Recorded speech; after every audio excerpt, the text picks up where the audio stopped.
I know you've addressed this on your show.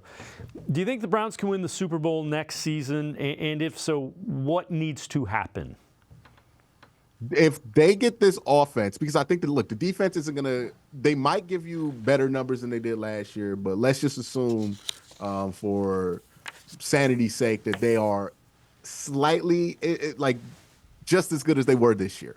If you get an offense that can really be more explosive and be closer to top 10, you have everything you need to win a championship. You have reliable special teams, you have a great defense, and you have a good offense. I mean, that's literally everything you need to battle with the best of them. And look at how the Browns did when they did battle with the best of them this year, right? When they beat Baltimore and they beat San Francisco, they didn't play Kansas City, but I feel like they could have beat Kansas City this year too if they played them in the regular season. Now, playing somebody in the regular season and in the postseason are two different things. Not going to pretend like that's the same thing, but they have the tools to be able to do it. They have the weapons to be able to do it. And if they can get the offense on that level, then they're quite literally one of the best teams in the NFL. We all thought after that Baltimore game that this was a Super Bowl contender. Then Deshaun Watson got hurt for the rest of the year, and we had to try to salvage what was left of the rest of the season. And I think that there's no reason that this team shouldn't be even better than they were last year.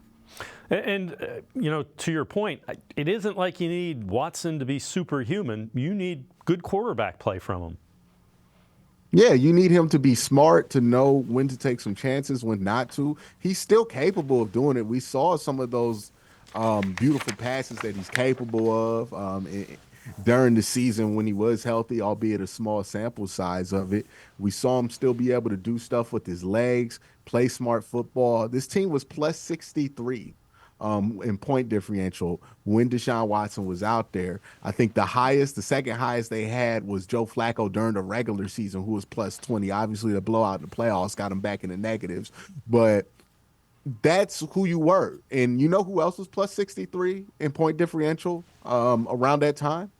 Kansas City Chiefs. Like, and they're in the Super Bowl, right? So you're right up there with those teams, and I expect the offense to get better. Deshaun Watson, like if he can just get 8 consecutive games together, I think he'll look fine. He'll look pretty good at quarterback. And if you can get that going, you get the health going, and you get obviously the things that you need to go your way to in order to win a Super Bowl. I see no reason why this team isn't capable of doing that and competing at a very high level.